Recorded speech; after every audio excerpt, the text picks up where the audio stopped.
Hi, it's Dwyer, gamblersadvisory.com. For premium picks, DwyerVIP.com. On Roku, Dwyer Boxing News. Remember, the opinion you should follow should be your own. Just consider this video to be a second opinion from a complete stranger online. In the UK, a lot has happened, and I mean a lot, since Carl Froch's win over Kessler in the rematch. Right? Froch openly has made the claim that his legacy now matches Joe Calzaghe's legacy. Right? And of course, there are a lot of people who believe that Carl Froch is better at 168 pounds than Joe Calzaghe. The narrative is that Carl Froch has fought everyone. Andre Durrell, Kessler twice, Andre Ward, Lucien Boutte, Arthur Abraham. And Froch somehow is still standing, and in fact, as I make this video, he has two belts at 168 pounds. The idea is that he's only lost two fights, both of them on the home turf of his opponent, right? Andre Ward in America and Kessler in Denmark. And that, of course, he has avenged the Kessler loss, and the idea is that if he rematches Andre Ward, he could pick up where he left off. The scoring in that Ward-Froch fight was closer than people realize, right? That's the narrative. So, in my inbox today, I got a bevy of emails. People wanted to know who I thought would win. Carl Froch against Joe Calzaghe. Let me be as clear as I can be. In my opinion, if Prime Froch, we'll call Froch right now Prime Froch. If Prime Froch were to face Prime Calzaghe, and I consider Prime Calzaghe to be the guy who fought a then unbeaten Mikkel Kessler, I would take Joe Calzaghe in that fight. I wouldn't even have to think that hard about it for a few reasons. Let's talk about them. Right? The first reason.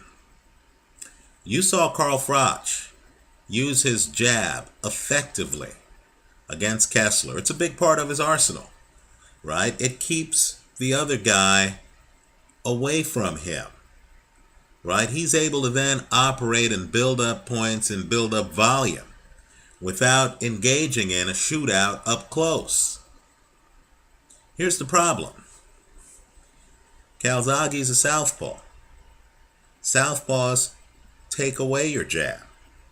Calzaghe takes away an opponent's jab. Let's look at the numbers, right? Let's go back. Let's look at the CompuBox numbers. Believe it or not, they're online for Calzaghe's match against Mikkel Kessler. Now, we know Kessler's accurate with the jab because, of course, if you look at Kessler's last fight against Carl Froch, Kessler landed 31% of his jabs. He throws 332 in the fight. He lands 104 jabs. That's a 31% ratio, right? So you would figure that Prime Kessler would land at least this much, right? Because Kessler now has been through wars. Two wars with Carl Froch, a fight with Andre Ward that had to be stopped because he was headbutted, right? Kessler supposedly has been, fighting tough fights. So you would imagine that Prime Kessler would actually land at least numbers within range of what he landed with the jab against Carl Froch. It might surprise you to learn that while Kessler landed 31% of his jabs against Froch, he only landed 16% against Joe Calzaghe. 16. Because Calzaghe's a southpaw. By the way, he threw 332 jabs against Carl Froch in the rematch. He throws 326 jabs against Joe Calzaghe. Here's the difference. Against Carl Froch, he lands 104 jabs. Over 12 rounds. Let's do the math. That's almost 9 a round. Against Joe Calzaghe, he lands 52 jabs over 12 rounds. My question to you, to the Carl Froch crowd, is if Carl Froch can't land his jab on Joe Calzaghe, is there enough of a plan B to make the fight competitive? Right? Let me make another point. You know, Kessler's right-handed. Some of Carl's most controversial fights have been against southpaws. As you watch this video, aren't you a bit troubled by Carl Froch's win, and I'll put that in quotes, over southpaw Andre Durrell in Nottingham? Carl had the home court advantage in that fight. But yet, officially, even with a 1 point deduction against Durrell that was questionable, right? Even without Carl Froch getting a point deduction for obvious rabbit punching, right? Aren't you a bit concerned by the fact that that fight was a split decision, right? Split decision. Not only that, even the judges who had the fight for Carl Froch had it a close fight. Let's get real for a second. If you don't have the point deduction, right? If the judges aren't instructed to deduct a point from Andre Durrell's totals, understand a 115-112 scorecard becomes a 115-113 scorecard. That's a razor close fight. Razor close. Now let's talk about Froch's best moment against the southpaw. The Lucien Boutte fight. Fair enough? Right? Froch comes in. Froch hurts Boutte. Froch closes the show. Dominant performance. But aren't you just a bit concerned by the fact that Lucien Boutte landed more than 50%, 51% of his power punches in that fight?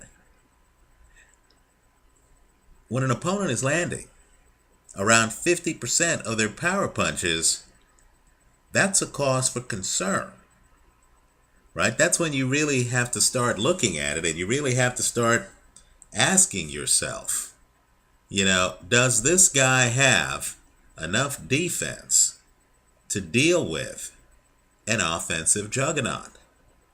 Right? I think it's an open question. Understand that the 51% power punches that Boutte landed, he throws 53 power punches, he lands 27 of them, right? That's consistent with the 55% connect rate on power punches by Mikkel Kessler, right? Froch, even now, and we're talking about two of his biggest fights, right, has an issue defending himself, right? I believe it's because I do believe Froch rolls with punches. I do believe a punch is not quite a punch if a guy's able to roll with the punch. I'll agree with that, right? Froch lessens the blow, no question about that. He's very slick. But understand, guys are throwing and landing power punches on him at an alarming rate. Now, why that's relevant is you look at Joe Calzaghe.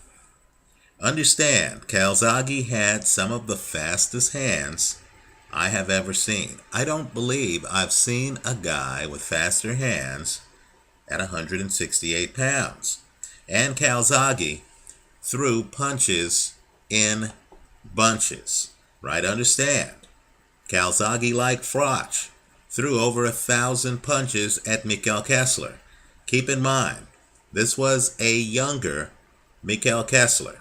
Understand, too, I know they call him Joe Cal Slappy, right? And they claim he slapped a lot. But Joe also threw a lot of power punches. He throws 460 at Mikhail Kessler. He lands 32% of them. Right? He throws 550 jabs at Kessler. He lands 25% of them. Now think about it. Right?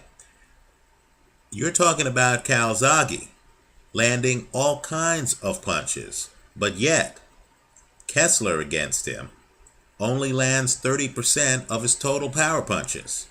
When Calzaghe fights Bernard Hopkins in 2008, right? And yes, it's been that long. It's been 5 years.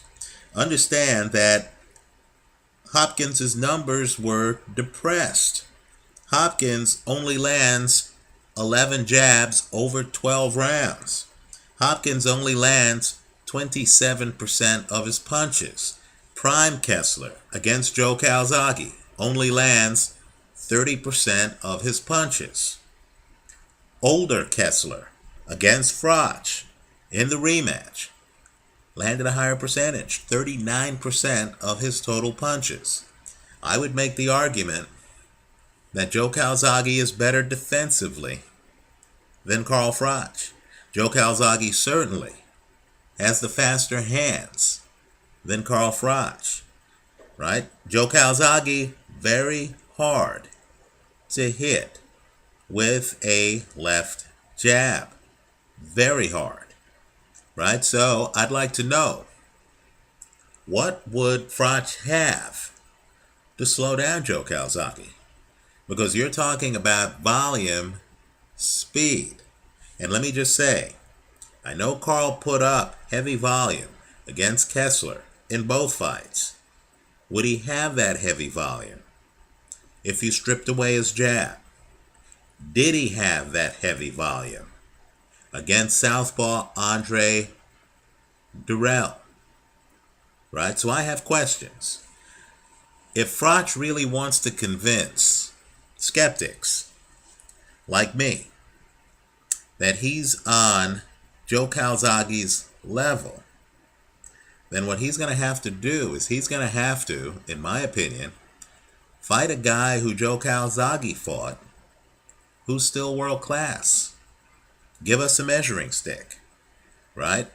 Bernard Hopkins currently holds the light heavyweight championship, right? Understand, Bernard Hopkins gave Joe Calzaghe the most problem in his career because officially Calzaghe beat Hopkins by split decision, right? If you're Carl Froch and you want to do one better than Joe Calzaghe, show us that you can beat Bernard Hopkins. Let me go one step further. People say that Joe Calzaghe didn't fight anyone, right? That's always the claim. Now, we'll overlook the fact that Calzaghe fought and beat Chris Eubank.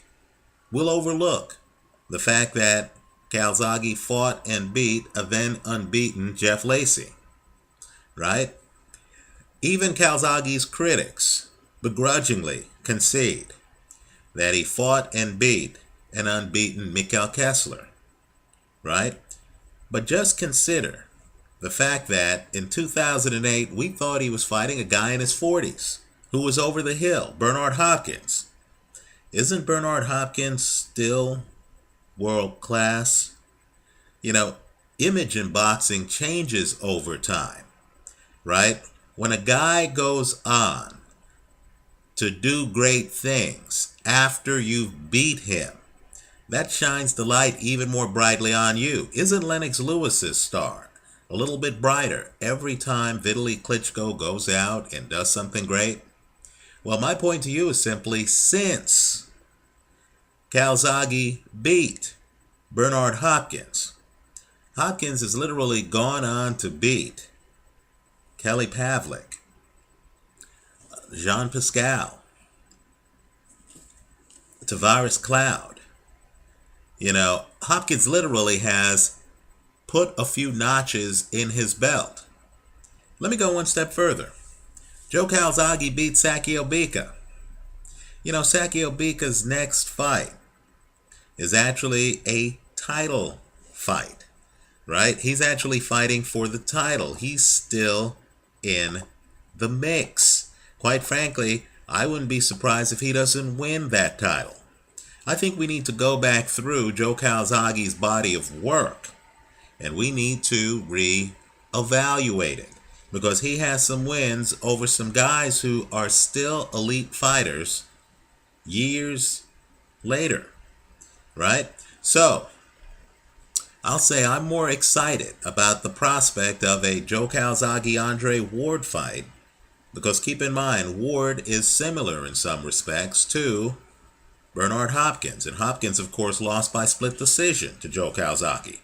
I'm more excited by that fight than I am a Froch Calzaghe fight. I just believe Prime Calzaghe had better defense, too much athleticism, hand speed, foot speed, right? And just, in my opinion, too much volume from a southpaw stance for Carl Froch. I would expect Calzaghe to neutralize Carl Froch's jab. And I think Froch after that would be lunging at him, right? Maybe Froch hits on a couple of bombs like he did against Lucien Bute. But keep in mind, Joe Calzaghe never lost, right? Joe Calzaghe, Calzaghe's so good you take his chin for granted, right? Joe Calzaghe never really looked sloppy in fights, right? I doubt Calzaghe gets caught the way Lucien Bute got caught. The way I'd bet that fight would be Calzaghe to win, hedged against Froch by KO, right? I would not expect the scoring of the fight to be competitive. Let me hear from you. Leave your comments for me here online. Visit us at gamblersadvisory.com. I'll just say, if you're going to analyze Calzaghe against Froch, just remember, Joe Calzaghe, like Manny Pacquiao, is a very fast southpaw. Unlike Manny Pacquiao, Calzaghe was two-handed. He wasn't just lunging in with a jab trying to set things up.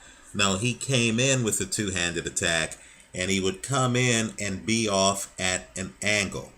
I believe that style would give Carl Froch all kinds of problems. Let me hear from you. Tell me if I'm full of it, or if you feel Froch wins for some reason I haven't discussed. Let me hear from you. Thanks for stopping by.